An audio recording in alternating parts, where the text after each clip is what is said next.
I, Jimmy Carter, do solemnly swear I, Jimmy Carter, do solemnly swear that I will faithfully execute that I will faithfully execute the office of President of the United States the office of President of the United States and will, to the best of my ability,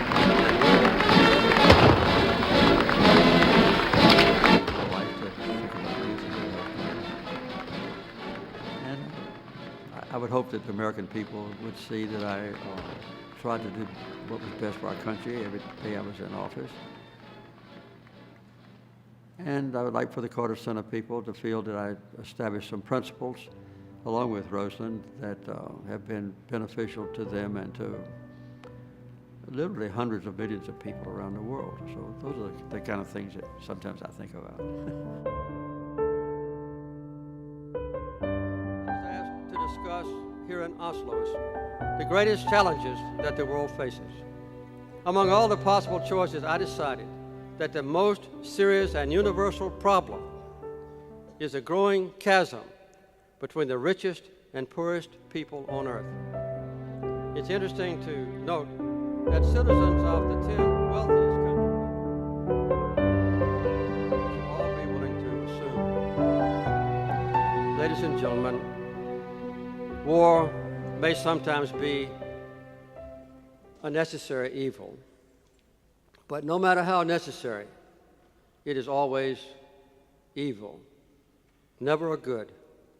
We will not learn how to live together in peace by killing each other's children. The bond of our common humanity is stronger than the divisiveness of our fears and prejudices. God gives us a capacity for choice.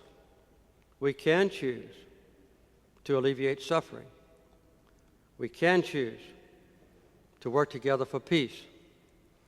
We can make these changes, and we must.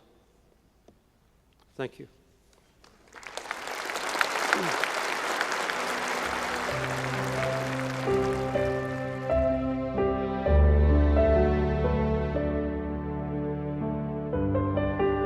I believe that the Tibetan refugees should be welcomed. There has been, as you know, a tacit agreement in the past that refugees coming out of Tibet would not be abused when they arrive here, and there's a fairly large population of Tibetan refugees here.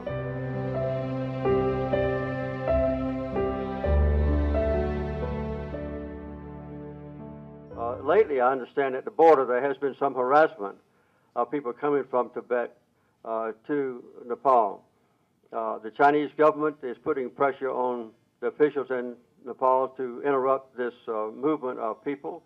I think they should have a right to go where they wish.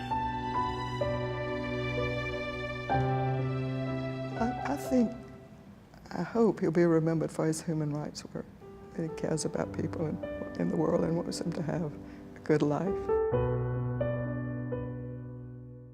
I'd like to be remembered as a champion of peace and human rights. And those are the two things that I've found as kind of a guide for my life. I've done the best I could with those, not always successful, of course, but I'd say peace and human rights.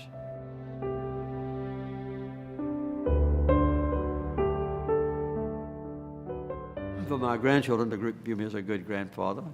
And I got 4 children as well as all those grandchildren and great-grandchildren. I'd like for my wife to think about me as a good husband.